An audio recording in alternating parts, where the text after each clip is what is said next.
எப்பொழுதும் மகிழ்ச்சியாய் இருங்கள் என்ற நிகழ்ச்சியின் ஊடாக உங்களை சந்திக்க கர்த்தர் கொடுத்த வாய்ப்புக்காய் கர்த்தரை நாங்கள் மகிமைப்படுத்துகிறோம். பிலிப்பியர் 4ஆம் அதிகாரம் 4வது வசனத்தின்படி சந்தோஷமாயிருங்கள் சந்தோஷமாயிருங்கள் என்று மறுபடியும் பவுல் அப்போஸ்தலர் எமக்கு சொல்லுகிறார். இந்த செய்தியின் ஊடாக கர்த்தர் கொடுக்கிற மகிழ்ச்சியை நீங்கள் பெற்றுக்கொள்ள கர்த்தர் உதவி செய்வாராக. சர்வதேச இயேசு கிறிஸ்துவை பின்பற்றும் திருச்சபையின் சார்பில் உங்கள் அனைவரையும் அன்புடன் வாழ்த்துகிறோம். தேவ செய்திக்குள் கடந்து போவதற்கு முன்பதாக சபையின் ஆராதனை விவரங்களாவன: ஞாயிற்றுக்கிழமை ஆராதனைகள் காலை 10 மணிக்கு தமிழிலும் ஆங்கிலத்திலும், மதியம் 12 மணிக்கு ஆங்கிலத்தில் ஆராதனை. திங்கட்கிழமை தொடங்கி வெள்ளிக்கிழமை வரை காலை 5 மணி முதல் 6 மணி வரை Prayer for Victory. வியாழன் வெள்ளிக்கிழமைகளில் காலை 9:30 மணிக்கு Prayer for Holiness. இந்த ஜெபங்களில் எல்லா திருச்சபைகளின் ஆவிக்குரிய வளர்ச்சிக்கும் தனிப்பட்ட தேவைகளுக்காகவும் ஜெபிக்கப்படும். உங்கள் அனைவரையும் அன்போடு அழைக்கின்றார். வெள்ளிக்கிழமை மாலை 7:30 மணிக்கு வேதாகம படிப்பு நடைபெறும். மேற்குறிப்பிடப்பட்ட ஆராதனைகள், வேதாகம படிப்பு, ஜெபங்கள் யாவும் 5800 Shepherd Avenue East, unit 7 and 9 இல் அமைந்துள்ள எமது மெயின் சர்ச்சில் நடைபெறும். மேலதிக தொடர்புகளுக்கு பாஸ்டர் கிறிஸ்டி மரியநாயகம். தொலைபேசி எண் 4168314662. Our website address www.ifjcc.com. Email pastor@ifjcc.com. நாம் தேவ செய்திக்குள் கடந்து செல்வோம். அன்பான சகோதர சகோதரிகளே, மீண்டுமாய் உங்களை நாங்கள் இந்த நிகழ்ச்சியினூடாக சந்திப்பதிலே பெருமகிழ்ச்சி அடைகிறோம். கர்த்தராகிய இயேசு கிறிஸ்துவை உங்களை ஆசீர்வதித்து வழிநடத்துவாராக. அன்பான சகோதரங்களே, நாம் தேவன் மீது நம்பிக்கை வைத்த பிள்ளைகள், தேவனை நம்பி வாழுகிற பிள்ளைகள். அவரை எந்த காரியத்திலும் நாம் நம்ப கற்றுக்கொள்ள வேண்டும். அவர் நம்மை உயர்த்துவார், நம்மை ஆசீர்வதிப்பார், நம்மை பலப்படுத்துவார், நம்மை ரட்சிப்பார், நம்மை நீதிமான்களாய் மாற்றுவார், தன்னுடைய இரத்தத்தினால் கழுவி தன்னுடைய மகனாய் மகளாய் மாற்றி இருக்கிறார், உன்னதங்களிலே தன்னோடு அமர பண்ணி இருக்கிறார். இவைகளை நாம் தியானிக்க வேண்டும். இவைகளை சிந்தித்து அதன்படி நடக்கிற ஒரு நடையைத்தான் கர்த்தர் விரும்புகிறார். நாம் தலை குனிந்து நடப்பதற்காய் அழைக்கப்படவில்லை, வேதனையோடு கண்ணீரோடு போராட்டத்தோடு இருப்பதற்காய் அழைக்கப்படவில்லை, நாம் ஜெயமெடுக்க அழைக்கப்பட்டவர்கள் என்பதை மறக்க வேண்டாம். அன்பான சகோதரங்களே, இன்றைக்கும் இந்த வசனங்களை தியானிக்கிற வேளையிலே நீங்கள் என்னோடு இணைந்து ஜெபியுங்கள். இந்த வார்த்தைகளுக்கு உங்களை ஒப்புக் கொடுங்கள். கர்த்தர் உங்களை ஆசீர்வதிப்பார். உங்கள் வீடுகளுக்கு வருவதற்கு கர்த்தர் இந்த சந்தர்ப்பத்தை கொடுத்ததற்காய் நான் கர்த்தரை முதலாவது மகிமைப்படுத்துகிறேன். உங்களுக்கும் நான் நன்றிகளை தெரிவித்துக் கொள்கிறேன். இப்பொழுது நாம் ஜெபிப்போம். அன்பும் இரக்கமும் பரிசுத்தமும் நிறைந்த எங்கள் நல்ல ஆண்டவரே, இந்த மீடியாக்கள் மூலமாய், இன்டர்நெட் மூலமாய் ஆண்டவரை உம்முடைய பிள்ளைகளோடு நீர் பேசுகிறதற்காய் நன்றி. கர்த்தாவே, உம்முடைய பிள்ளைகள் ஒவ்வொருவருடைய முகங்களை நீர் பிரகாசிக்க செய்யும். ஒவ்வொரு பிள்ளைகளையும் ஆசீர்வதியும். ஆண்டவரே, ஒவ்வொரு பிள்ளைகளுடைய வாழ்க்கையிலும் ஜெயத்தையும் விடுதலையும் அற்புதத்தையும் இயேசுவின் நாமத்திலே நாங்கள் கட்டளையிடுகிறோம். கர்த்தாவே, இன்றைக்கும் இருளில் இருக்கிற ஜனங்கள் வெளிச்சத்தை கண்டார்கள் என்று வேதம் சொல்லுகிறது. நீரே ஒளியின் தேவனாய் இந்த உலகத்துக்கு வந்து எங்களை ஒளியாய் மாற்றி இருக்கிறீர். ஆண்டவரே, அந்த வல்லமையோடு நாங்கள் வாழ்ந்து தகப்பனே, மற்றவர்களுக்கு வெளிச்சத்தை கொடுத்து, மற்றவர்களுக்கு ஆசீர்வாதத்தை கொடுத்து, மற்றவர்களுக்கு ஆசீர்வாதமாய் இருக்க நீர் கிருபை செய்யும்படியாய் இயேசப்பா உம்முடைய நாமத்திலே நாங்கள் ஜெபிக்கிறோம். இயேசு சுவாமி, இந்த நேரத்திலும் எந்த அந்தகார வல்லமைகள் இந்த செய்திகளுக்கு எதிராக கிரிகை செய்வது அவைகள் எல்லாம் நசரேயனாகிய இயேசுவின் நாமத்திலே செயலற்று போகும்படி நாங்கள் கட்டளை கொடுக்கிறோம். கர்த்தாவே, உம்முடைய நாமத்தை மகிமைப்படுத்தும். இயேசுவின் நாமத்திலே ஜெபிக்கிறோம் நல்ல பிதாவே, ஆமென். ஏசாயாவின் புத்தகம் 9வது அதிகாரம் 2-3 வசனங்கள். இருளில் நடக்கிற ஜனங்கள் பெரிய வெளிச்சத்தை கண்டார்கள். மரண இருளின் தேசத்தில் குடியிருக்கிறவர்கள் மேல் வெளிச்சம் பிரகாசித்தது. அந்த ஜாதியை திரளாக்கி அதற்கு மகிழ்ச்சியை பெருக பண்ணினீர்.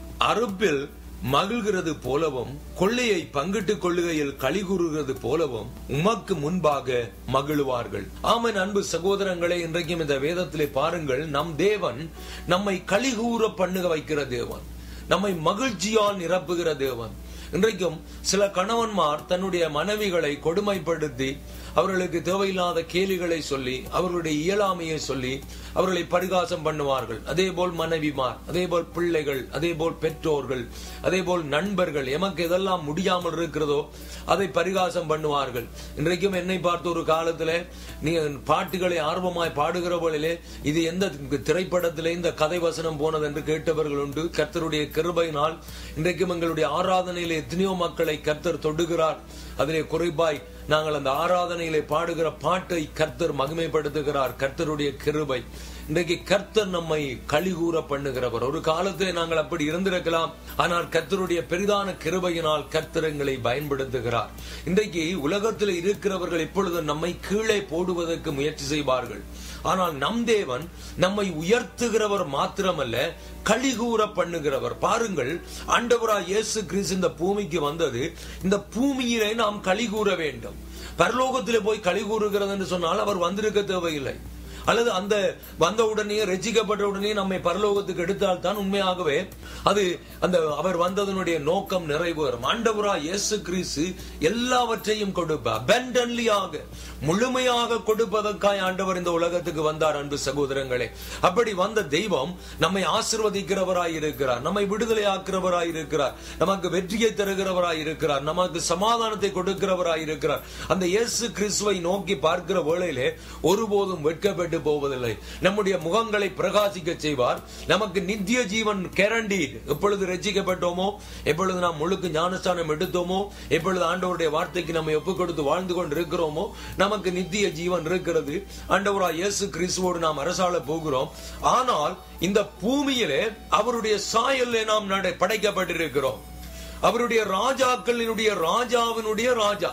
எப்படி நினைத்துக் கொள்ளுங்கள், ராஜாவினுடைய பிள்ளை என்று எடுத்துக் கொள்ளுங்கள்.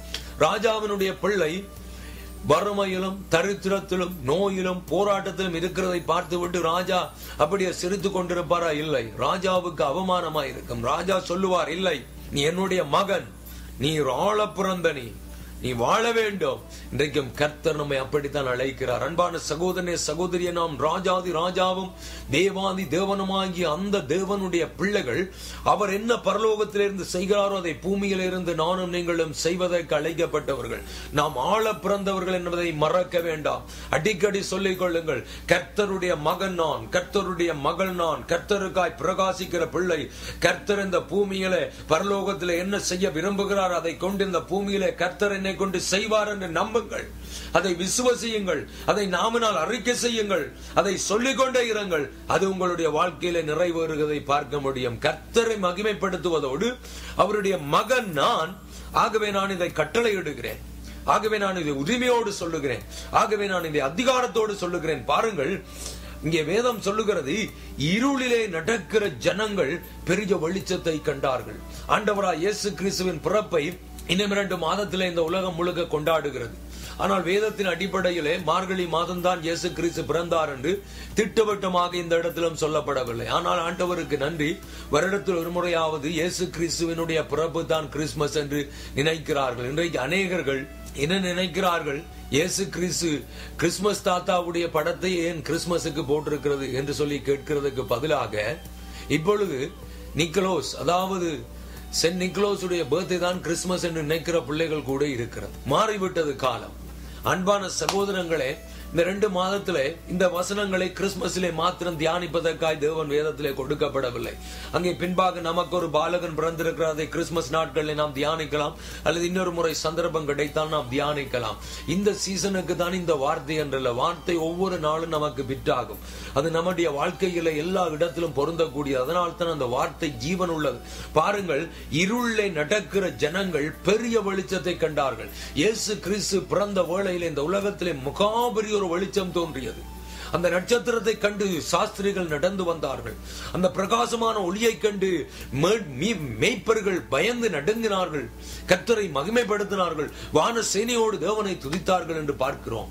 இருள இருக்கிற நமக்கு வெளிச்சத்தை கொடுக்க அந்த ஒளியின் தேவனால் தான் முடியும். அன்பு சகோதரங்களே, யோவான் புத்தகத்திலே ஆண்டவராய் இயேசு கிறிஸ்து சொன்னார், நானே இந்த உலகத்துக்கு ஒளி. அதன் பிற்பாடு அவர் சொன்னார், நீங்கள் இந்த உலகத்துக்கு ஒளி. ஏன்? அவரிடமிருந்து ஒளியை பெற்று இந்த உலகத்துக்கு ஒளி கொடுக்க அழைக்கப்பட்டிருக்கிறோம். இருளிலே, பாவ இருளிலே, சாப இருளிலே, அக்கிரமத்தின் இருளிலே, போராட்டத்தின் இருளிலே, கண்ணீரின் இருளிலே, வேதனையின் இருளிலே, எப்படிப்பட்ட இருள இருந்தாலும் அந்த மகனுக்கு ஒரு வெளிச்சத்தை நீ கொடுக்க முடியும் சகோதரா, நீ கொடுக்க முடியும். பாருங்கள், ஒரு கும்மிருட்டாக இருக்கட்டும், ஒரு சிறிய நெருப்பு குச்சை கூட கொளுத்தி வைத்து பாருங்கள், அது தூரத்தில் இருக்கிறவர்களுக்கு கூட அது பிரகாசமாய் தெரிகிறது. ஒரு சிறிய மொழுதிரி காணும் பல இருள்களை மேற்கொள்வதற்கு. அதுதான் அன்பு சகோதரங்களே நம்முடைய வாழ்க்கையிலே அழைப்பு. இந்த இருள் வெளிச்சத்தை, இருளை மேற்கொள்ளுகிறதுக்கு அதிகாரம் யாரிடம் இருக்கிறது தெரியுமா? பாவத்தை, சாபத்தை, அக்கிரமத்தை மேற்கொள்ளுவதற்கு ஆண்டவராய் இயேசு கிறிஸ்துவின் சாயலிலே படைக்கப்பட்டு அவருடைய இரத்தத்தினால் கழுவப்பட்டு நீதிமான்கள் ஆக்கப்பட்டு இயேசு கிறிஸ்துவின் மகனாக மகளாக மாற்றப்பட்ட நம் ஒவ்வொருவருக்கும் அந்த அதிகாரத்தை ஆண்டவர் தருகிறார். நாம் ஒளி கொடுக்க வேண்டும். இன்றைக்கு இருளிலே அநேக ஜனங்கள் இருக்கிறார்கள் அன்பு சகோதரங்களே, வாழ தெரியாமல் இருக்கிறார்கள். வழி தெரியாமல் தவறுகிறதை போல, ஒரு குருடன் எந்த பக்கத்தால் போவதென்று தெரியாமல் தத்தளிப்பதை போல இன்றைக்கு அன்பு சகோதரங்களே ஆவிக்குரிய குருடர்களாய் அநேகர்கள் எந்த காரியத்தை தெரிந்தெடுத்துக் கொள்வது, எந்த வேலையை எடுப்பது, எப்படியாய் போவது, எந்த ஆலயத்துக்கு போவது, இப்படி பல குழப்பங்களோடு பல கேள்விகளோடு இருக்கிறார்கள். அன்பான சகோதரங்களே, அவர்களுக்கெல்லாம் சரியாய் வழிநடத்த, சரியாய் பாதை காட்ட என்னையும் உங்களையும் ஆண்டவர் அழைத்திருக்கிறார். பாருங்கள், அந்த ஜாதி என்ன செய்யுமா? திரளாய் அதற்கு மகிழ்ச்சி பெருகும் அன்பு சகோதரங்களே, பெருக பண்ணினார். அறுப்பிலே மகிழ்கிறதை போல அவர்களை மகிழ பண்ணினீர். இந்த அறுப்பிலே மகிழ்கிறது என்று சொல்லுகிற வேளையிலே எனக்கு சங்கீதத்திலே 126வது சங்கீதத்திலே 5-6 வசனத்தை நான் வாசிக்கிறேன். 126:5-6. கண்ணீரோடு விதைக்கிறவர்கள் கம்பீரத்தோடு அறுப்பார்கள். அள்ளி தூவும் விதையை சுமந்து போகிறவன் அழுது கொண்டு போகிறான். ஆனாலும் தான் அறுத்த அரிகளை சுமந்து கம்பீரத்தோடு திரும்பி வருகிறான். இது எந்த காலகட்டத்தில் எழுதப்பட்டது, எப்படி இதை உங்களுக்கு விளங்கப்படுத்துவது என்பதை நான் சிந்தித்தேன். இதனுடைய பின்னணியை பாருங்கள். குறிப்பாக நம்முடைய இலங்கை தேசத்து உதாரணத்தை சொல்லுகிறேன். கோதுமையை, நீங்கள் இப்பொழுது நெல்மணியை வைத்து நான் சொல்லுகிறேன், ஆனால் இதிலே சொல்லப்பட்டது கோதுமை தான். அவர்கள் பயிரிடுகிறது கோதுமை. ஆனால் நான் நெல்மணி என்று, ஏனென்றால் நம்மளை அநேகருக்கு இலகுவாக விளங்கிவிடும். நெல்லை நாம் விதைத்து அதை முற்றி அதெல்லாம் அறுவடை வருகிற போலிலே அரிக்கட்டுகளாய் கட்டி முதல்ல நாம் என்ன செய்வோம்? அந்த நெற்கதிர்களை எடுத்து சின்ன தட்டு தான் தட்டுவோம் உரல்ல. ஏனென்றால் நன்றாக முத்திய நெல்லு சின்ன தட்டு தட்டியவுடன் இந்த கோர்வையில இருந்து கொத்து கொத்தா இருக்கிறது கீழே விழும். அதை சேர்த்து என்னவாய் நாம் வைத்துக் கொள்ளுகிறோம்? விதை நெல்லாக அடுத்த ஆண்டுக்கு விதைப்பதற்காக நாம் வைத்துக் கொள்ளுகிறோம். இது உங்களுடைய வீட்டிலே நடந்திருக்கிறது. முட்டியாய் கட்டி வைத்திருக்கிறீர்கள். நீங்கள் வேளாண்மை தான் செய்கிறவர்கள். இலங்கையிலே பல தொழில்களை பலர் செய்வது. ஆனால் நீங்கள் உங்களுடைய குடும்பத்தை ஒரு உதாரணமாய் உங்களுக்கு விளங்க வேண்டும் என்றால் இந்த பின்னணியை விளங்குவதற்காக நீங்கள் இப்பொழுது ஒரு தோட்டக்காரன், தோட்ட வருமானம், அதாவது தோட்டத்திலே விளைகிறதை வைத்து ஒரு அறுவடை, ஒரு சீசனுக்கு 6 மாதங்கள் தான் உங்களுக்கு நன்றாக உணவுகள் எல்லாமே இருக்கும். 6 மாதம் நீங்கள் சேர்த்து வைத்ததைத்தான் உண்ண வேண்டும். சில வேளைகளிலே பற்றாக்குறைகள் வரும். கர்த்தராகிய இயேசு கிறிஸ்துவை அறிந்து கொண்ட பிள்ளைகளுக்கு எந்த காலத்திலும் உணவு ஆண்டவர் கொடுப்பார். ஆனால் இது ஒரு உதாரணத்துக்காக, இது பின்னணியை நான் விளங்கப்படுத்துவதற்காக சொல்லுகிறேன். அந்த விதை நிலை நீங்கள் மூட்டியாக கட்டி ஒரு இடத்திலே தொங்க வைத்திருக்கிறீர்கள். அது தொங்க வைப்பது ஏனென்றால் எலிகள் வெட்டி விடாதபடி பக்குவமாய் இருக்க வேண்டும், தண்ணி பட்டு விடாதபடி இருக்க வேண்டும். ஆனால் இப்பொழுது உங்களுடைய வீட்டிலே கொஞ்சம் கொஞ்சமாக எல்லாம் முடிந்து விட்டது, உணவுக்கு பற்றாக்குறை வந்து விட்டது. ஆனால் திடீரென்று ஒரு கொஞ்சம் கஞ்சி காய்ச்சுவதற்கு கூட நெல் இல்லாத வேளையிலே மகன் ஓடி வருகிறான். உங்களுடைய மகன், என்ன அப்பா இங்கே வாருங்கள், நான் ஒன்றை கண்டுபிடித்து விட்டேன். என்னப்பா கண்டுபிடித்தாய்? இங்கே மூட்டையாக நெல் இருக்கிறது, நாம் பட்டினி கிடக்க தேவையில்லை, இதை இறக்குங்கள், இதை இறக்கி அழகாக கஞ்சி காய்ச்சலாம், நாம் புட்டு அவிக்கலாம், எடுத்து சாப்பிடலாம், எத்தனையோ காரியங்களை செய்யலாம். இறக்குங்கள் அப்பா என்று சொல்லுகிற வேளையிலே உங்களுக்கு கண்ணீர் வருகிறது. ஆனால் அதை கடைசி வரையும் தொடமாட்டீர்கள். வேளாண்மை செய்கிற குடும்பத்தில இருந்து வந்தபடியினால் எனக்கு அந்த அனுபவங்கள் உண்டு. சிலர் நீங்கள் கேட்டுக்கொண்டிருக்கிற உங்களுக்கு அந்த அனுபவம் இல்லாவிட்டாலும் அதை நீங்கள் புரிந்து கொள்ளுங்கள். அதாவது விதை நெல்லை விற்கவே மாட்டார்கள், ஒரு உணவுக்கு பயன்படுத்த மாட்டார்கள், அதை பக்குவமாக வைத்துக் கொள்வார்கள். காரணம், அது மிக மிக முக்கியம். அடுத்த ஆண்டு செழிப்பாய் இருக்க வேண்டும் என்றால் அதை சேர்த்து வைப்பார்கள். ஆனால் சில வேளைகளிலே அதை விதைக்க போகிற வேளையிலே பிள்ளை அழும், ஐயோ நான் பட்டினியாய் சாகிறேன், அடுத்த 6 மாதத்தால் 5 மாதத்தால் 3 மாதத்தால் வரப்போகிற அறுவடைக்கு இப்படி கொண்டு போய் விதைக்கிறீர்களே, இப்படி கொண்டு நிலத்திலே கொட்டுகிறீர்களே என்று சொல்லி. ஆனால் அந்த விதைக்கிறவனுக்கு, தகப்பனுக்கு, தாய்க்குத்தான் தெரியும் அதனுடைய அருமை. ஒரு நெல்மணியை கொண்டு 1000 நெல்லுகளை அறுவடை செய்ய முடியும். ஒரு நெல்லுமணியை கொண்டு எத்தனையோ நெல்மணிகளை அறுவடை செய்ய முடியும் என்று அவர்களுக்கு தெரிந்ததனால் தான் அதை எதற்குமே எடுக்காமல் சில வேளைகளில் பிள்ளைகள் கண்ணீர் வடிப்பார்கள். அதை பார்க்கிற தகப்பனுக்கு கூட கண்ணீர் வரும். ஆனாலும் அந்த கண்ணீருக்கு பதில் கம்பீரமாய் அறுப்போம் என்ற ஒரு நம்பிக்கையிலே தான் அதை விதைக்கிறது இருக்கிறத நிமித்தம் அவைகள் முளைத்து என்ன செய்கிறது? அவைகள் பலன் கொடுக்க தொடங்குகிறது. எப்படிப்பட்ட பலனை கொடுக்கிறது?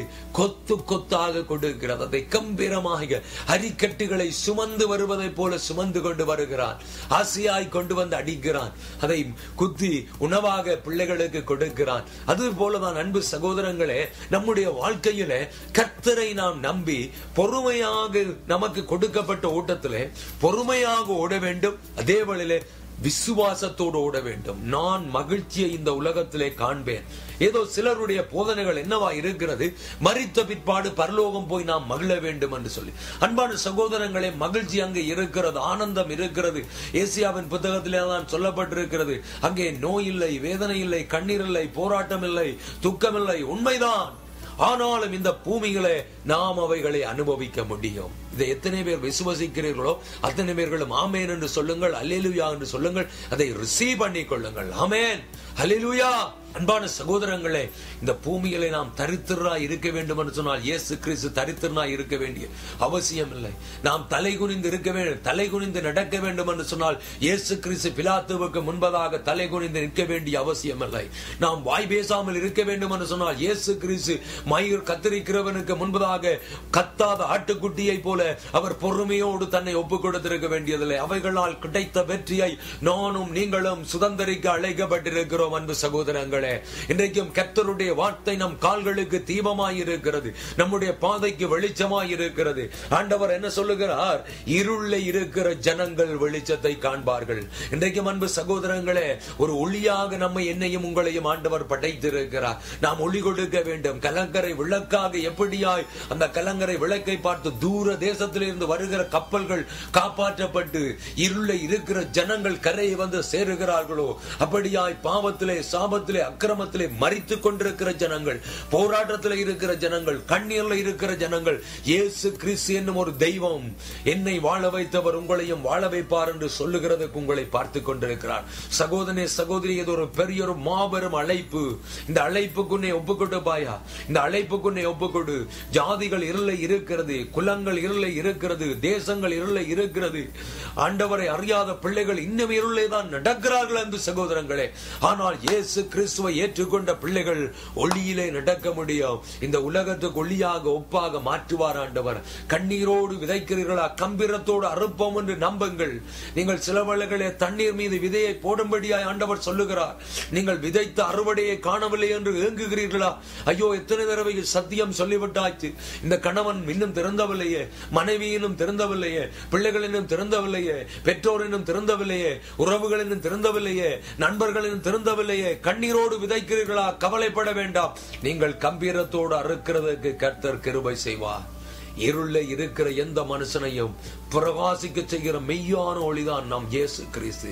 அந்த ஒளியின் பிள்ளைகளாகிய நானும் நீங்களும் ஒளி கொடுப்பதற்கு அழைக்கப்பட்டிருக்கிறோம். அன்பு சகோதரங்களே, இன்றைக்கும் பாதை தெரியாத சாஸ்திரிகளுக்கு ஒரு நட்சத்திரம் வழிகாட்டி வந்தது. அது இயேசு கிறிஸ்துவிடம் கொண்டு வந்து சேர்த்தது. இன்றைக்கும் அன்பு சகோதரங்களே, நானும் நீங்களும் மக்களை இயேசு கிறிஸ்துவிடம் கொண்டு வர வேண்டும் என்று சொன்னால் நம்முடைய முகத்திலே ஒரு பிரகாசம் இருக்க வேண்டும். அது எப்படி வருகிறது? மோசே கர்த்தரிடம் போய் காத்திருக்கிறான். ஆண்டவரிடம் போய் காத்திருப்போம். ஆண்டவரை நோக்கி ஜெபிப்போம். ஆண்டவரை, நான் யாராவது ஒருவனுக்கு இந்த மாதம் ஆசீர்வாதமாய் இருக்க வேண்டும், இந்த வாரம் ஆசீர்வாதமாய் இருக்க வேண்டும், இந்த நாளிலே ஆசீர்வாதமாய் இருக்க வேண்டும். ஆக குறைந்தது இந்த ஆண்டாவது, ஒரு ஆண்டாவது ஒரு மனுஷனுக்கு ஆசீர்வாதமாய் இருக்கட்டும். என்னை கண்டு, என்னுடைய வாழ்க்கையை பார்த்து, என்னுடைய பேச்சை கேட்டு நான் ஆராதிக்கிற இயேசு கிறிஸ்து உண்மையான தெய்வம் என்று ஒரு மனுஷனாவது ஏற்றுக்கொள்ள வேண்டும். அவர்கள் கர்த்தராகிய இயேசு கிறிஸ்துவின் ஒளியின் இடத்துக்கு வர வேண்டும். இருள இருக்கிற எந்த மனுஷனையும் பிரகாசிக்க செய்கிற ஒளியாகிய உண்மை அவர்கள் சந்திக்க வேண்டும். ஆண்டவரே, இப்படியாய் நாம் ஒப்பு கொடுக்க வேண்டும் அன்பு சகோதரங்களே. அப்படியாய் ஒப்பு கொடுக்கவே கர்த்தர் நம்மை அழைத்திருக்கிறார். ஆண்டவர் என்ன சொல்லுகிறார்? இருள இருக்கிற நடக்கிற ஜனங்கள் பெரிய வெளிச்சத்தை கண்டார்கள். இன்றைக்கும் சூரியனுடைய ஒளி சூரியனுக்கு கிட்டே போவதற்கு கிட்டத்தட்ட 2-3 ஆண்டுகள் எடுக்குமாம். 1000 மைல் ஸ்பீட்டிலே ஒரு ராக்கெட்டை அனுப்பினால் 1.5 வருடங்களுக்கு மேம்பாக எடுக்குமாம் போய் சேருவதற்கு. ஆனால் சூரியனிலிருந்து ஒளி பூமிக்கு வருவதற்கு 8 நிமிடங்களிலே பூமியை வந்தடைந்து விடுகிறது. கவனித்து கேளுங்கள், சூரியனுக்கு கிட்டே போவதற்கு அவ்வளவு தூரம். இன்னைக்கு நான் பார்க்கிற சூரியன் பக்கத்துல இருக்கிறது போல இருக்கிறது. 1000 மைல் ஸ்பீட்டிலே ஒரு ராக்கெட் நீங்கள் அனுப்பினால் கிட்டத்தட்ட 1.5 வருடங்கள் எடுக்கும் அங்கே போய் சேருவதற்கு. அவ்வளவு தூரம், அவ்வளவு அதுபடிப்பட்ட பெரிய தேவனை நாம் நீங்களும் ஆராதிக்கிறோம். நாம் இந்த இயற்கையை ஆராய்ந்து பார்த்தால் நம்பவே முடியாது நம்முடைய வியப்பு. ஆண்டவர் இப்படியா எல்லாவற்றையும் செய்திருக்கிறாரு.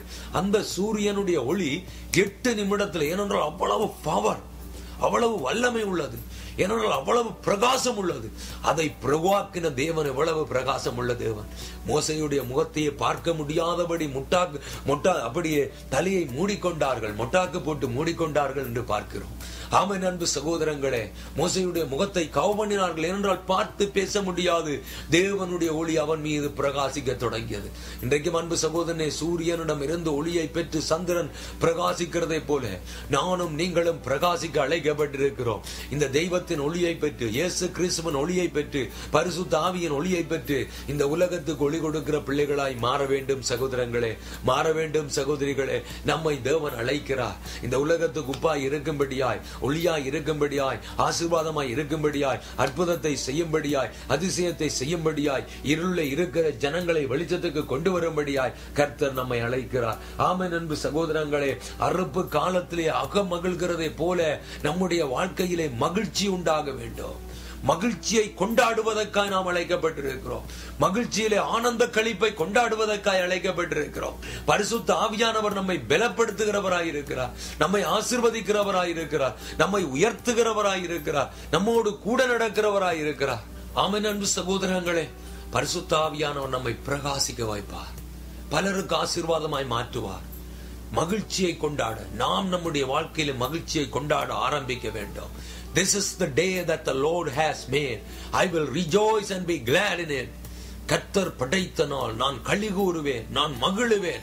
இதை காலையில் எழும்பி சொல்லுங்கள். இன்றைக்கு காலையில் எழும்புகிற வேளையிலே ஐயோ இந்த நாள் விடிந்து விட்டதா, அதுக்கிடையில விடிந்து விட்டதா, ஐயோ அதை யாருக்கு, அதை என்ன செய்வது, இதை யாரு செய்வது, இந்த பில்லை யாரு கட்டுவது, அந்த பிரச்சனை யாரு பார்ப்பது, இந்த பிள்ளையுடைய பிரச்சனை யார் பார்ப்பது, எல்லாம் உண்மைதான் இருக்கட்டும். ஆனாலும் you have to declare it. This is the day that the Lord has made. நீங்கள் அறிக்கை செய்து சொல்ல வேண்டும், கர்த்தர் படைத்த நாள், இந்த நாளை நான் ஆளுவேன். நாள் உங்களை ஆளக்கூடாது. நாளை நானும் நீங்களும் ஆளுவதற்கு அழைக்கப்பட்டிருக்கிறோம். கர்த்தர் ஆதாமுக்கும் ஏவாளுக்கும் என்ன சொன்னார்? நீங்கள் ஆண்டு கொள்ளுங்கள். இன்றைக்கு பூமியை ஆண்டு கொள்ளுவதற்காய் அழைக்கப்பட்டிருக்கிறோம். அன்பு சகோதரங்களே, இருள் நம்மை மேற்கொள்ள பார்க்கும் எச்சரிக்கை. பொல்லாத பிசாசு இருளின் தூதன். அவர் இருளை விரும்புகிறவன், இருளையே வைத்திருப்பதற்கு ஆசைப்படுவான். அதனால் தான் 2 கொரிந்தியர் 4 வசனத்திலே சொல்லப்பட்டிருக்கிறது, இயேசு கிறிஸ்துவின் சாயலுக்கு ஒப்பாக இருக்கிற சுவிசேஷத்தின் ஒளி இந்த உலகத்தில் இருக்கிற ஜனங்களுக்கு, தேவ சாயலே படைக்கப்பட்ட ஜனங்களுக்கு, ஆண்டவராய் இயேசு கிறிஸ்துவின் பிள்ளைகளுக்கு தெரியாதபடி மனதை குருடாக்கி வைத்திருக்கிறான். இன்றைக்கு அவன் குருடாக்கினாலும் ஆண்டவராய் இயேசு கிறிஸ்துவின் இரத்தம் அந்த மகனை சந்திக்கிற வேளையிலே, இயேசுவின் நாமம் அந்த மகனை விடுதலையாக்குகிற வேளையிலே, ஓ ஹல்லேலூயா, இந்த வேளையிலும் கர்த்தருடைய மகிமை கடந்து வந்து உங்களை விடுதலையாக்க வல்லதாய் இருக்கிறது. அந்த இயேசு கிறிஸ்துவை நோக்கி பார்க்கிற யாரும் வெட்கப்பட்டு போவதில்லை. அன்பு சகோதரங்களே, ஆண்டவர் நம்மை பிரகாசிக்க செய்கிற தேவன். ஆண்டவர் இருளே அமிழ்ந்து போகின்ற தள்ளி விடுகிறவர் அல்ல. இன்றைக்கு கீழ் நோக்கி போகிற வழியில சில வேளைகளில் இன்னும் கீழாய் தள்ளி விடுவார்கள். ஆனால் நம் ஆண்டவராய் இயேசு கிறிஸ்து உதவி கரத்தை நீட்டுகிறவர், ஓடி வருகிறவர், நம்மை தூக்கி நிறுத்துகிறவர், நம்முடைய தலையை நிமிர்ந்து நடக்க பண்ணுகிறவர். ஓ ஹல்லேலூயா! நம்மை நாம் ஆராதிக்கிற தேவன் அப்படிப்பட்ட தேவன். அன்பு சகோதரங்களே, அந்த தெய்வத்திடம் நீங்கள் ஓடி வர வேண்டும். உங்கள் வாழ்க்கையை முழுமையாய் ஒப்புக் கொடுக்க வேண்டும்.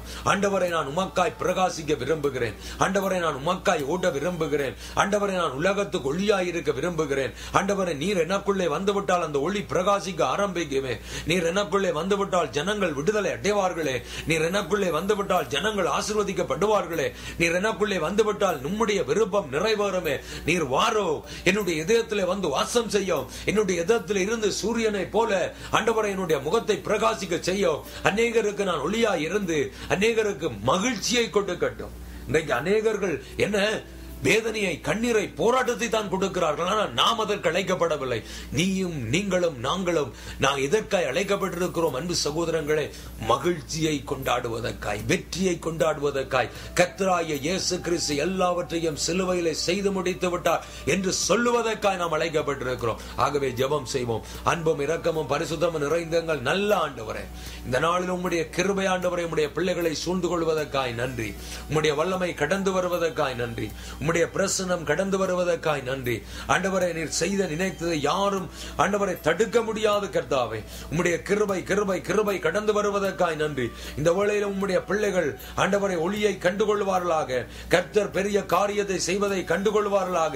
ஆண்டவரை, உம்முடைய நாமத்தை நீர் மகிமைப்படுத்தும்படியா நாங்கள் ஜெபிக்கிறோம். கர்த்தாவே, உம்முடைய கண்களிலே தயவு கிடைக்கட்டும்.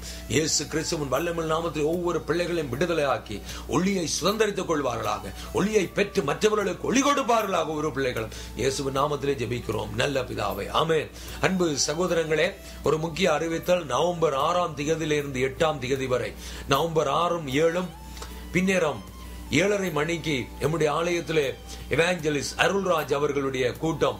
ஞாயிற்றுக்கிழமை 10 மணிக்கு, வெள்ளி சனி ஞாயிறு நவம்பர் 6, 7, 8 இந்த 3 நாட்களிலும் விசேட கூட்டங்கள் இருக்கிறது. நீங்கள் வந்து கலந்து கொண்டு தேவ ஆசீர்வாதங்களை பெற்றுக் கொள்ளுங்கள். கர்த்தர் உங்களை ஆசீர்வதிப்பார். God bless you. Believe in Jesus Christ that this program is a blessing for you. Our Sunday services are 10 a.m. Tamil and English, 12 noon English service. Monday to Friday 5 a.m. to 6 a.m. prayer for victory. Thursdays and Fridays 9:30 a.m. prayer for holiness. We will pray for spiritual growth of all churches around the globe and individual prayers. You are all welcome. Fridays 7:30 p.m. Bible study. Above services, Bible studies, prayers are located at 5800 Shepherd Avenue East, Unit 7 and 9. For more information, please contact Pastor Christy Marianayagam. Telephone number 416-831-4662. Website www.ifjcc.com. Email pastor@ifjcc.com. God bless you.